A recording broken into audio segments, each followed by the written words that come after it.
अखंड हिंदुस्थानाचे आराध्य दैवत छत्रपती शिवाजी महाराजांना त्रिवार मानाचा मुजरा करून जाणता राजा युवा प्रतिष्ठान पर्व 2024 आपणासमोर सादर करीत आहे किल्ले प्रतापगड गाथा पराक्रमाची गाथा शिवप्रतापाची।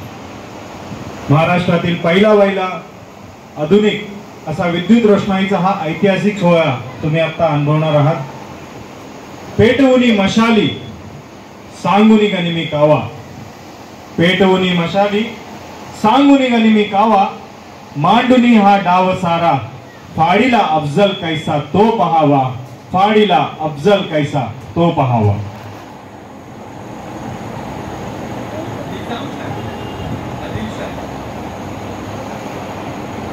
अनेक छोटे राजे आपापल्या प्रदेशावर आपले नियंत्रण ठेवू पाहत होते। हे सत्ताधारी आपल्या स्वार्थासाठी आणि सत्तेच्या लालसेसाठी सतत सामान्य लोकांमध्ये भीती आणि असुरक्षितता पसरवत होते। बिघडलेली सामाजिक आणि आर्थिक अवस्था, राजकीय अस्थिरता, परकीय आक्रमणे सुरूच असताना दिनांक 19 फेब्रुवारी 1630 रोजी शिवनेरी किल्ल्यावर माँसाहेब जिजाऊंना पुत्ररत्न प्राप्त झाले। उभा सह्याद्री आनंदला भगवा अभिमानाने फडकला, निसर्गात उत्साह फुलला, झाडे वेली नाचू लागले। त्या पुत्राचं नाव शिवाजी ठेवले। त्यावेळी वडील शहाजी भोसले हे आदिलशाही दरबारातील सरदार होते।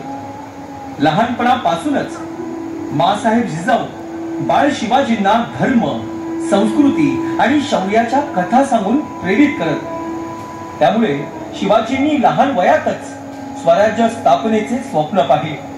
त्यानुसार 1645 साली तोरणा किल्ला जिंकून स्वराज्य स्थापनेस सुरुवात केली। त्यानंतर त्यांनी वेगवेगळ्या किल्ल्यांवर विजय मिळवला आणि मराठा साम्राज्य विस्तारले। जावळी खोरे ताब्यात घेतले आणि तळ कोकणात विजयदुर्ग, कल्याण, सुवर्णदुर्ग, दुर्गाडी अशी ठाणी मजबूत केली। महाराजांच्या प्रगती बातम्यांचा सपाटा सलग 2 वर्ष सुरू होता। त्यामुळेच अली आदिलशाहची आई म्हणजेच बडी बेगम ती बेचैन झाली आणि अतिशय रागाने उद्गारली, कोई मर्द नहीं हमारे दरबार में जो उस काफर सिवा को पकड़ के लाए, जिंदा या मुर्दा कोई नहीं। माझ्या राजाची या शिवाजी राजाची पराक्रमाची कीर्ती देखील अपार। त्यामुळे त्या दरबारातील साऱ्यांनीच हार मानली।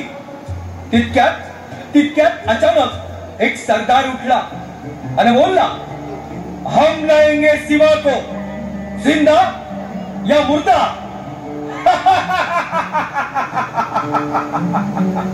आणि त्याने विडा उचलला। त्याचं नाव अफजल खान। अरे कोण अफजल खान? ज्यांनी जिंजीच्या अभेद्य किल्ल्यांच्या लढाईत विजय संपादन केला तो अफजल खान। दगाबाजीने शिवाजी महाराजांच्या ज्येष्ठ बंधूंच्या म्हणजेच संभाजींच्या मृत्यूला कारणीभूत ठरलेला तो अफजल खान। ज्यांनी शिवाजी महाराजांचे वडील शहाजी राजांना कैद करून विजापुरास नेला तो अफजल खान। राजा कस्तुरी रंगाचा अविश्वासाने शिरच्छेद केला तो अफजल खान। कातिले मुतमर्दिना आणि काफिरा म्हणजेच बंडखोरांची आणि काफिरांची कत्तल करणारा शिकनंदा ई बुतान म्हणजेच मूर्ती फोडणारा तो अफजल खान। तब्बल 12,000 घोडे, 10,000 पायदळ, 85 हत्ती, 1200 उंट, तुफान दारुगोळासह सुमारे 3 वर्ष पुरेल इतकी रसद घेऊन हा निवडक फौजेसह 1659च्या सप्टेंबर मध्ये विजापुरातून निघाला। तो पंढरपूर, मानकेश्वर, करंबक, भोसे, शंभू महादेव, मलवडी या मार्गे रहिमतपूरला आला। वाटेत दहशत बसावी म्हणून त्याने काही मंदिर आणि देवदेवता उद्ध्वस्त केल्या। वाटेत त्याने पलटणच्या बजाजी निंबाळकर यांना पकडून त्यास धर्मांतरास उद्युक्त केले। या सर्व हकीकती महाराजांना गुप्तहेरा मार्फत कळत होत्या। पुण्याकडील मैदानी प्रदेशात खानाशी सामना करणे श्रेयस्कर नाही हे महाराजांना चांगलं ठाऊक होतं, परंतु महाराज मराठ्यांची ताकद चांगलीच ओळखून होते। ती म्हणजे झाडाझुडपांनी वेढलेला, निसर्गाचं हिरवंमय सौंदर्य लाभलेला, कणखर छातीचा अभेद्य असा सह्याद्री। त्यामुळे तुर्तास थांबण्याचा निर्णय महाराजांनी घेतला आणि स्वराज्यावर येऊ ठाकलेला धोका ओळखून राजगड सोडण्याचे ठरवले। न धडक निघाले। या युद्धाची समरभूमी असलेल्या ते या किल्ले प्रतापगडावर किल्ले प्रतापगडावर महाराज प्रतापगडावर येऊन राहिले। खानास हे कळताच त्यांनी वाईस मुक्काम ठोकला। हा परिसर त्याच्या उत्तम परिचयाचा होता। वाईस कृष्णाजी भास्कर कुलकर्णी होता।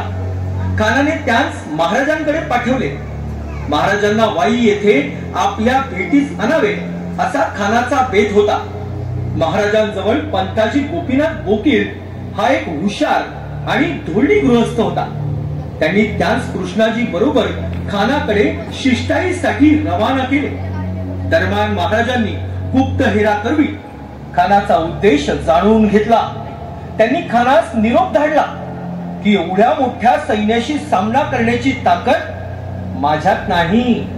झालेले अपराध पोटात घालून खान जीवदान देतील तर मी आपल्या ताब्यातील सर्व मुलूक सोडून देण्यास तयार आहे। या नम्र निरोपामुळे खानास मोहीम फत्ते होणार असेच वाटले। वाई प्रांताची माहिती असल्यामुळे त्या डोंगराळ आणि जंगलमय प्रदेशात लढाई सुरू केल्यास फौजेची हानी तर होईलच, शिवाय गनिमी काव्यापुढे आपला टिकाव लागणार नाही। म्हणून सोमचाराने किंवा दगाबाजीने शिवाजीराजे हस्तगत होतील असे खानाने ठरवले आणि प्रतापगडाच्या पायथ्याशी महाराजांच्या भेटीचे निमंत्रण स्वीकारले। त्यांचे सैन्य वाईपासून महाबळेश्वर पर्यंत पसरले होते। महाराजांनी आपली फौज जंगल आणि दऱ्याखोऱ्यातून लपून ठेवली होती। युद्धा वाचूनच शिवाजी आपल्या हातात येईल या भ्रमात खान राहिला। अन भेटीचा दिवस ठरला दिनांक 10 नोव्हेंबर 1659। भेटीसाठी प्रतापगडाच्या पायथ्याशी शिवाजी राजांनी शामियाना उभारला होता। शामियाना इतका सुरेख, हिरे माणिक मोतींनी जडलेला, सुरेख रेशमी वस्त्राचा, ज्यांनी पाहावं त्यांनी बघतच राहावं इतका सुरेख। खानासोबत सय्यद बंडा तर महाराजांसोबत जीवा महाला आणि शामियानात खान आणि महाराज आमने सामने आले। नजरा नजर झाली आणि महाराजांना पाहून खान उद्गारला, आओ शिवा आओ, हमारे गले लग जाओ, आओ। राजांची पावलं पुढे पडली आणि विश्वासाने राजांनी खानाला आलिंगन दिले। पण खानानं मोठा घात केला आणि महाराजांच्या पाठीत खंजीर खुपसला। चिलखत परिधानानं खानाचा वार फुका गेला।